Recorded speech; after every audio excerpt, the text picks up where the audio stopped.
Welcome, everyone, to the L7C podcast, UFC edition. Today, we are going to be catching you up on what's been going on in the UFC world, of past events, of things to come from now until the rest of 2021. So we have our UFC expert. He is back, Mr. Chuck Marlowe. How are you doing today, sir? I could be doing better. A little under the weather, but still doing pretty good. Excited to be back here. Chuck, it's been a while, and last Marlowe that we did have was your wife, Mrs. Carly Marlowe, when she talked about women in gaming, and a lot of people have been digging that episode of hers. Definitely, yeah. I remember that was about, 2 months ago, I'd say. But yeah, I like the podcast that she did. She did really well. I'm excited for her to see what else she has in store for you guys next. That's right. Can't wait to have her back. So basically, we're going to be talking some UFC. Chuck's going to be going over stuff that's happened in the past that we missed, things going on. We're going to talk about UFC 268 and 269 a bit, just highlight the big matches. We're going to talk about Jon Jones' recent arrest, because everyone, if you've listened to these podcasts, you know Chuck is a big Jon Jones fan. And we're going to talk about some serious stuff with Luis Peña, and the disturbing allegations that's led to his UFC release. So, Chuck, man, first off, what's been going on in the UFC world right now? Like, what's some past stuff? Like, where are we at? Man, so we have new championship holders. We have a lot of stuff lining up here soon. 3 UFC fighters, current and retired, arrested recently in the past 30 days for domestic violence. We got a lot going on right now in the UFC world, setting up here for the future. Who right now are top champions still in the sport? Obviously, Amanda Nunes, number one. She's right there. You have Francis Ngannou still, with Cyril Gane holding the interim title. They'll say in terms of our best fighters we have right now, Volkanovski, he just put on an amazing performance and showed why he should be holding on to that belt. You look at Adesanya, he's still holding his weight in his division. And of course, Kamaru Usman dominating right now, just showing why he deserves to have that belt. Just every single opponent who comes his way, he's smashing them right now. And then with those top people, who are the top contenders still right now as of October 2021? Right now, in the current rankings, you're looking at the top right now for bantamweights. I'd say it's Sandhagen.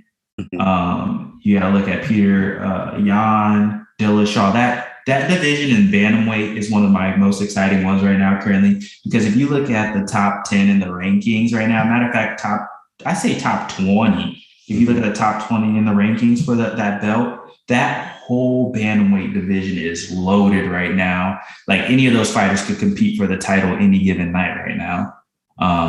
Obviously, for the flyweight division, you got Figueiredo, who's the number one contender for that belt. They're going to have their part 3 fight coming up here in January. For the featherweight division, you obviously have Holloway after Ortega just took a loss to Volkanovski. So Holloway bumped his way up recently.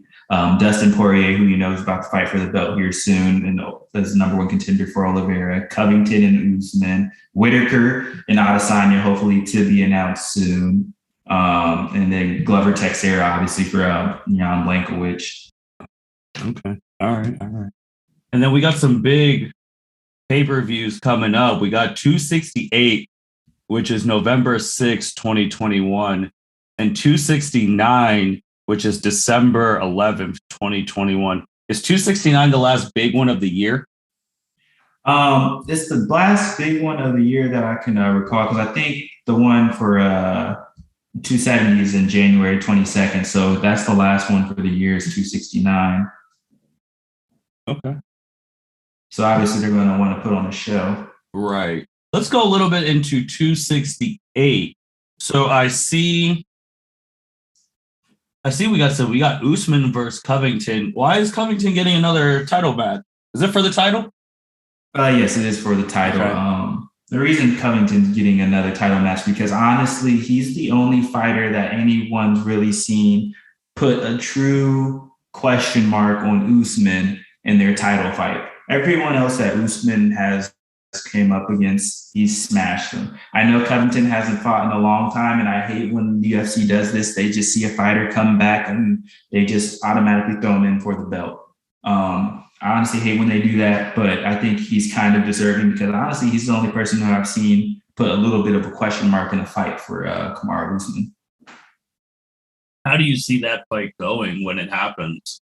I see Kamaru Usman probably second, third round KO. I think it's going to be a little bit of a dogfight because I think Covington's always going to have a chin on him and he's going to be able to eat some of those hits. And I just think Kamaru Usman is a more polished fighter at this stage in his career. And every time he comes out, he's making an improvement. He's always making enhancements on himself. And I just think he's going to come out there and just dominate again and just show why he's probably one of the best fighters in this weight division and probably in one of the history of MMA right now. I see Frankie Edgar's on this card. He's still fighting. How's he doing? He's still out there. He's putting up some fights. He's up there in age, but obviously he's going against Chito Vera, who's younger, way younger than him. But I think that it's still something that he can do. We'll see if he's washed or not. But they wanted to feed into the hype and then see what else he can do at this point in his career. Okay. And then what other fights on the 268 card are you looking forward to?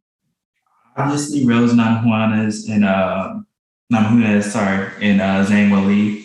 Yeah, I see that's on the cover of the fight. That's the other one. So obviously, Zhang is the number one contender here. She's coming back for her belt with a vengeance after getting knocked out with a brutal kick last time. I can't wait for this one. This one, I think, will be a fight of the year type of fight.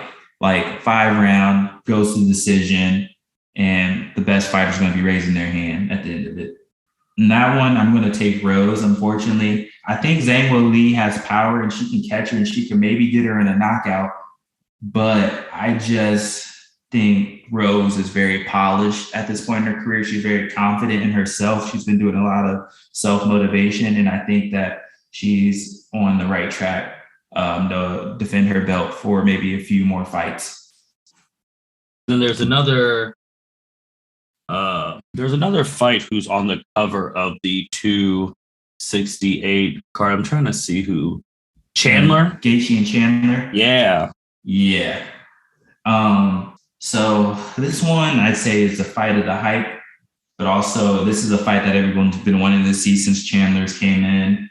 Obviously, everyone loves Chandler. He got that title fight and obviously showed that he was not ready for it. He was humbled. He came in after that one fight and he said he's going to come back with a vengeance. So he's going against number 2 contender, Justin Gaethje, who's coming off his loss for the title fight too. So I think that this is a good time for both of these fighters to show what they have and what they can offer for a title fight. Michael Chandler has a bigger something to prove than Gaethje because Gaethje showed it against other fighters in the division, as to where Michael Chandler's only been here for a little while and only had 2 fights, and he won 1 and he lost 1. So it's kind of a proving point for him right here with this one. Okay. Any other of these fights, the prelims they're on ESPN, ESPN Plus. If you have the UFC Fight Pass, and the main card headlined by Usman versus Colby Covington. If Usman wins, where does he go? Usman, if he wins this, he goes to another level where you start to talk, okay, do we go a different weight division from here? Because at this point, he's cleared out that weight division. He's shown why he's the pound for pound best. This is where you start getting into legendary status, where you start talking Hall of Fame level belt running, title run. You want to try and look at what other people he can fight in different divisions, who can come down and maybe challenge him, who can come up and challenge him. You might get into talks against Conor McGregor maybe, because everyone wants to always see Conor in the ring, even after what's happened to him recently and his injury. So he's always talking to Usman on Twitter and everything, obviously, just because they know that's probably something that they can sell box office if he beats Covington.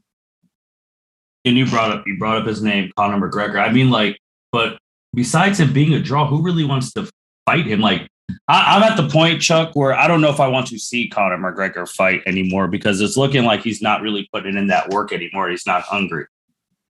So this is the thing. A lot of MMA, a lot of diehard, true day one MMA fans are tired of him. They're sick of him. A lot of people in the sport are sick of him. It's not good for the sport. Obviously, with his last loss when he was in the ring throwing this little tantrum, I think we really all saw Conor for who he is. Conor's a great guy, great businessman, true American success story. But he, at the end of the day, he's a baby. He throws tantrums. He's childish. He's immature. He needs to grow up some. He needs to work on some things. I understand he was embarrassed and he was at an all-time low. You just broke your ankle and you have an interviewer coming and squatting down next to you at your lowest moment, probably in a long time in your life. So I can understand the outrage. I can understand a little bit of the pain and stuff like that he's going through, but the way that he's going about it isn't the best way. And last thing on Conor and stuff, Chuck, too, because I know that you were talking, you saw the heavyweight fight between Fury and Wilder going into boxing, but going into that was, how do you feel then about the Paul brothers calling out Conor? Like, how do you feel about them, like, really have infiltrated this fight game? And now there's this fan base for the celebrity YouTuber fight world. Yeah. So because of that, it's opening up new ways, new markets for people to make money. You're a big successful YouTuber. Hey, I'm gonna fight this successful YouTuber. We can throw up some Triller TikTok fight card and we can put a lot of entertainment and concerts into this. And we can get a lot of streamers and a lot of people who will come in and buy in to watch this. It's a big market right now because everyone's making a lot of money off of it. It's the best one. It's one of the best ways to make money because boxers get paid more than UFC fighters. Mm-hmm. And so that's why a lot of MMA fighters are entertaining them because they know that they're going to get a good payday out of it. But some of them want to stay true to the fact is they're disrespecting the art of combat sports. You're making it about, hey, let's do this little fight, make it look staged just so that way we can get some money and get a big payday and we'll both walk our ways with our money in our pockets looking heavy. Do you, I guess with that as well, because I know the Pauls have been critical of Dana White about telling them to pay his fighters. And I know you've talked about this as well. Like, does he need to pay his fight? Like, how much more does he need to pay his fighters? Like, how much is he taking in compared to his fighters? And taking it to compared to what his fighters are making, he's making a lot more. Because I can't remember off the top of my head what his net worth is, but if you look at it based and compared to a lot of his other fighters, he's taking in a tremendous amount more. I understand that running those promotions and stuff, they cost, that you have to pay stuff, but then at the same time, you have your own performance center where a lot of these fights are taking place. There's somewhere in those cracks where a lot of this money is going, and it's not going to the fighters. Like I said, talking to you about, like some of those fighters, we make only like $20,000 per fight. And that's like if you're on like a prelim. If you're like main card, you're like 100,000 maybe. Like if you're like the fight of the night, you're getting 100,000 and maybe like a 50,000 or 100,000 bonus. So you're maybe bringing home a few 100,000. And then if you look at like some of the bigger fights, like Jon Jones is only bringing like on his best card, I think he brought home like maybe 10, 18 million. You look at a boxer, they're sitting there bringing in like 90. Sometimes 95, maybe 50 million. I mean, they're bringing in such a drastically different number. And if you're not that top-notch fighter and you're not getting people in, you're not making that much money, honestly. You're making maybe a 20,000 on one fight, but then you have to take out taxes, which will end up being like maybe 16, 17,000. And a lot of those fighters, you're only fighting 3 to 4 months on. So that's only like maybe 4 times 13. You're looking at like maybe $52,000 a year. I make more than that. I sit at a computer. I mean, that's why a lot of them work a regular job. Right. I do think that Conor Floyd fight, even though financially it did him wonders. But from a UFC standpoint, I think that was the worst thing that's ever happened to him because I think he's only won one fight since that. Yeah. And like he's just been getting And thrashed. there's Donald Cerrone, who's old and washed. Right, but enough about him. Let's go to 269, where someone who did just beat Conor. We have Dustin Poirier. He is going to be fighting on this card, and Amanda Nunes is going to be on this card. Is that right, Chuck? Correct, she is. So she'll be fighting Juliana Peña for her belt, who I think is one of the fighters.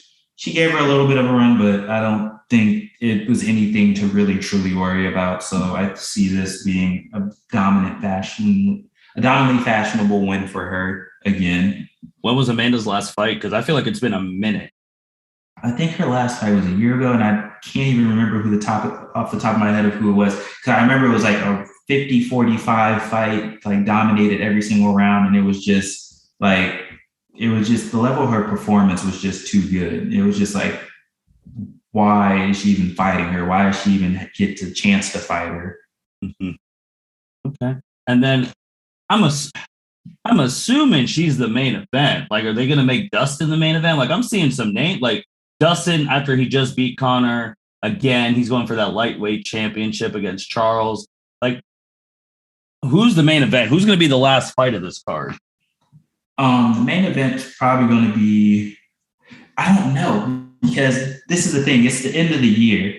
Mm-hmm. So this is the time. This is the last part of the year. They want to stir the pot before the end of the year.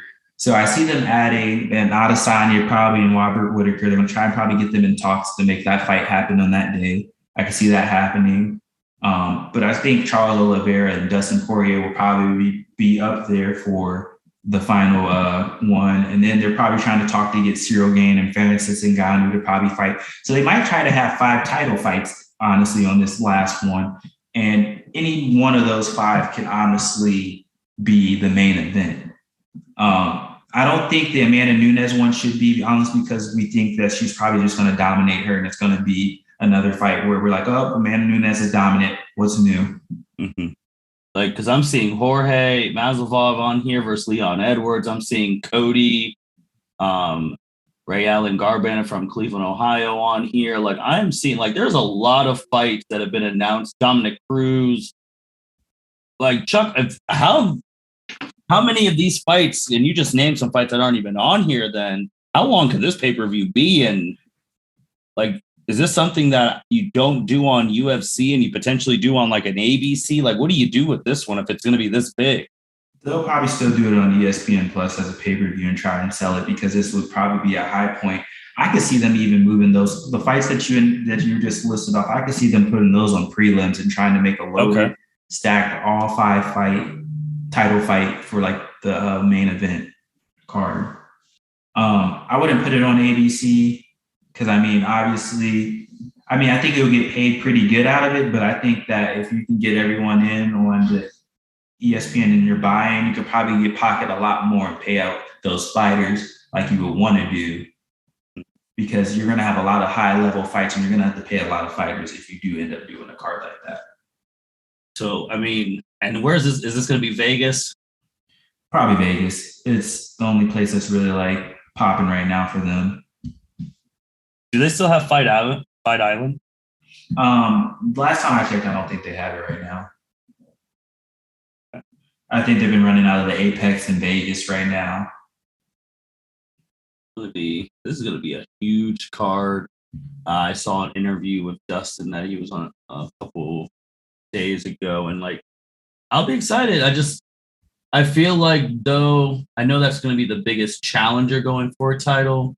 So I feel like they'll do a Dustin and Amanda's matches or like they'll like make it co-main events or like, how they do it sometimes.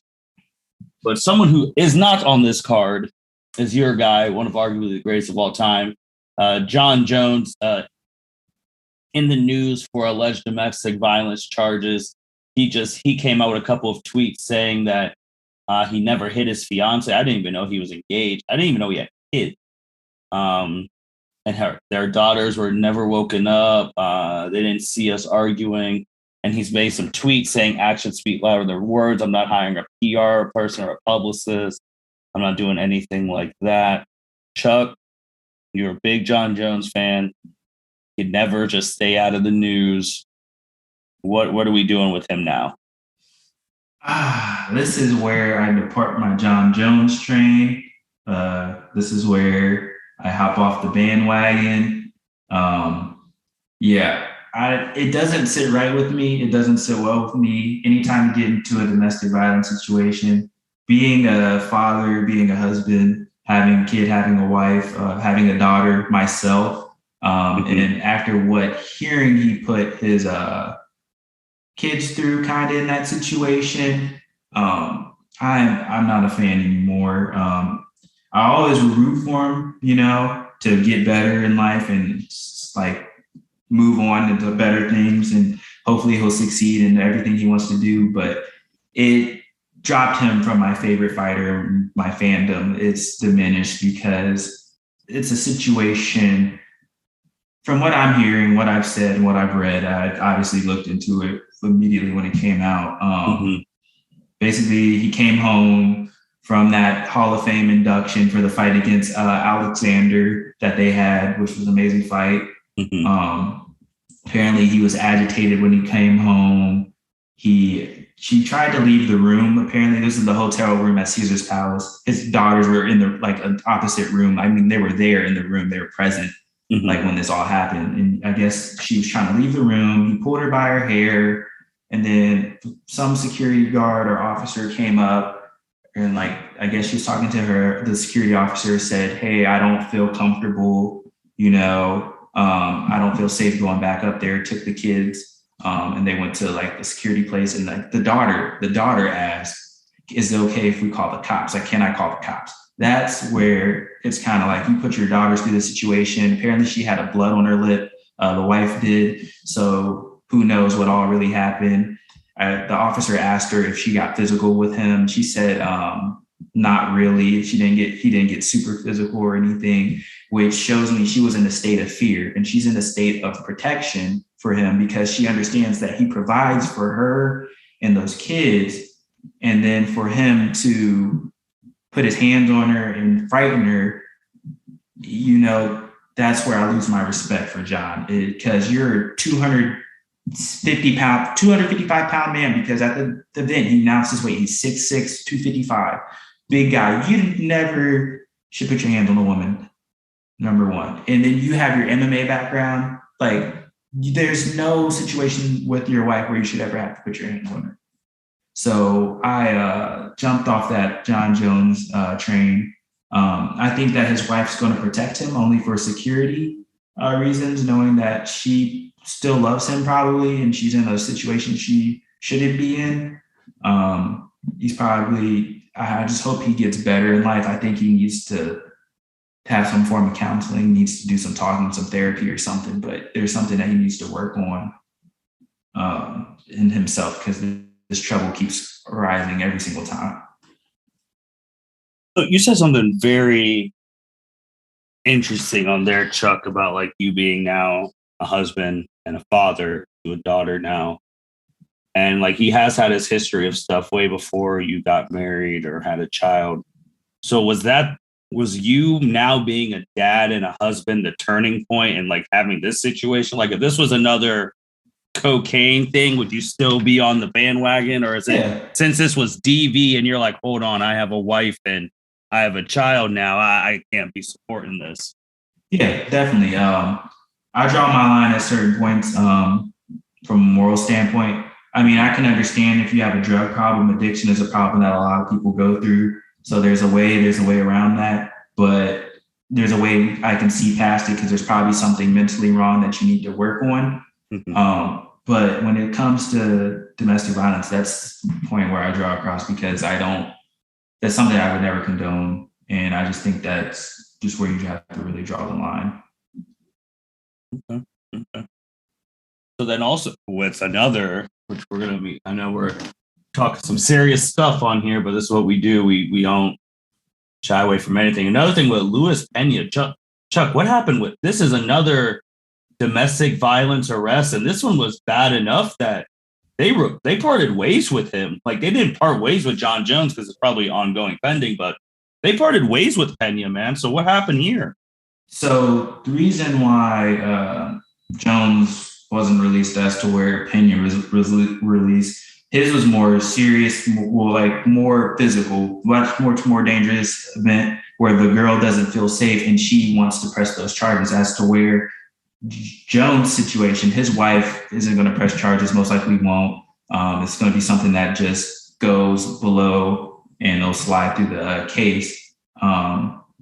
So with him, Peña, he punched her dead in the face. He was choking her, bit her on the knee.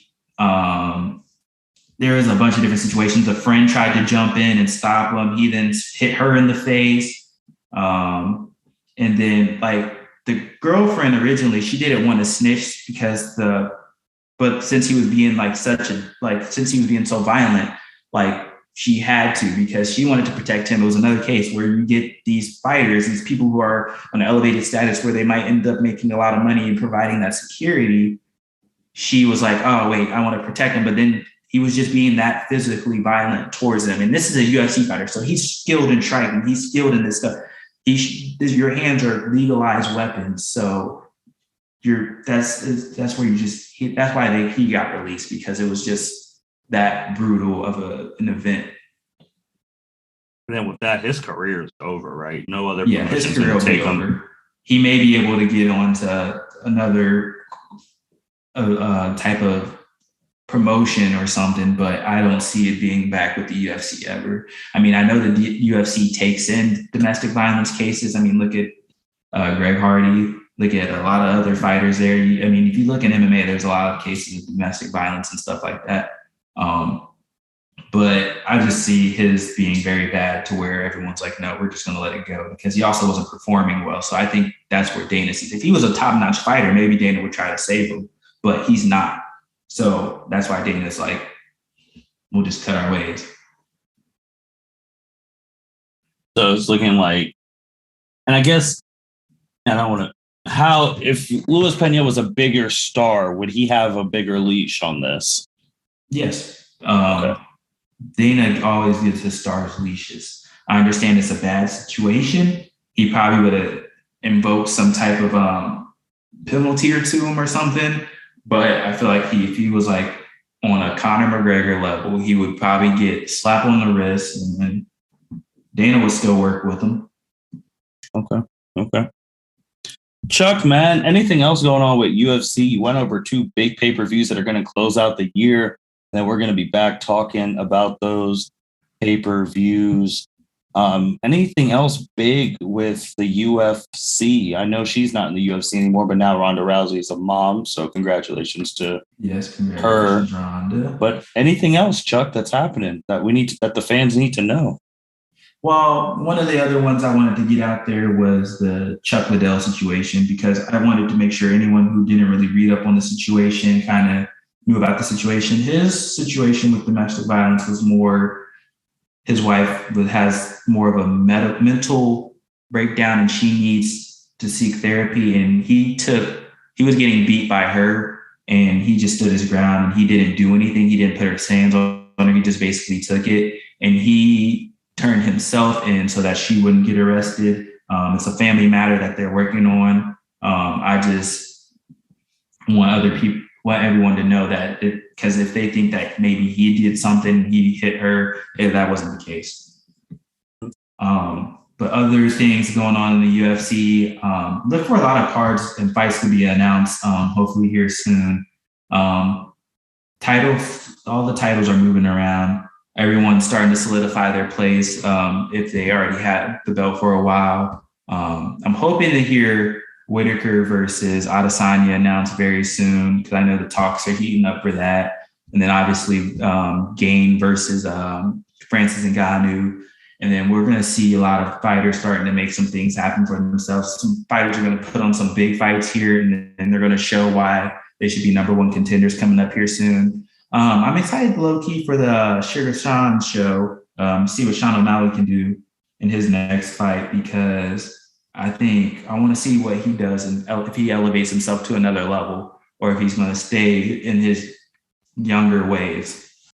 Okay. Chuck, there was one question that's been brought up to me. It was a couple months ago when we were talking about the top sports in America. And obviously football, number one, college, NFL. Then you have the NBA. And then it was asked about what do you think the third sport is? Sure, people brought baseball up. But I said, I mean, where do you think UFC ranks in the top sports that people watch and consume in the United States? I'd say I don't think it's a top. I don't think it's a top three. Okay. Top five, maybe even a debate, because there's a lot of sports here in the U.S. Because in the U.S., that's the thing about the U.S. We're a melting pot. We have people of all different walks of life. So whatever country or background they have, they might have a favorite sport, and they may be able to influence others here to that sport. So obviously, soccer nationally is on a big level. I say we're probably we're in the top 10 for sure, but I don't know. Top five is debatable for MMA right now. It's still a combat sport. It's still a sport that people don't get too easy with. Because if I try to show it to my mom on TV, she's not going to watch it, but she'll sit there and she'll watch someone run up and down the court. So Gotcha. It's not a sport for everyone. Got you. Chuck, any last things you want to shout out? I know it's been a minute. If you want to give your where they can find your UFC tweets on Twitter or your Twitch or YouTube, if you're talking UFC there or anything like that. So you can follow me on Twitch, Chuck the Duck MMA. I'll definitely always talk sports, MMA during my streams. I stream Madden 2K, Chuck the Duck MMA on Twitter. So you can watch during the fights. I'll announce tweets. I'll have different comments and stuff. Like recently for the Wilder and Fury fight, I was on there during the whole fight, giving my 2 piece and my 2 cents. But yeah, those are my 2 big ones. Chucky the Ducky for YouTube. I have some videos coming up soon. I'm just working on getting them uploaded. Last one got copyrighted, so oh no, I got to work on some things.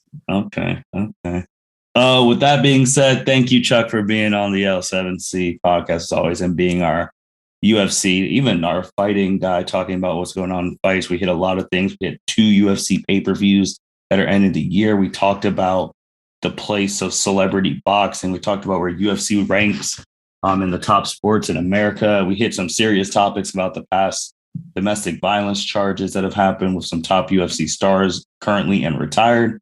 And Chuck will be back talking some UFC, and you'll be seeing Chuck later down the road, maybe starting off in 2022. We have Chuck and Carly on and talk about some games together and what it's like being a gaming couple. And then we go from there. And with that being said, thank you everyone for listening to the L7C podcast. You guys take care. Thank you for listening to this episode of the L7C podcast. Be sure to like, rate, review, and subscribe to the channel. Follow us on all social media platforms, and we'll be talking to you guys soon. Take care.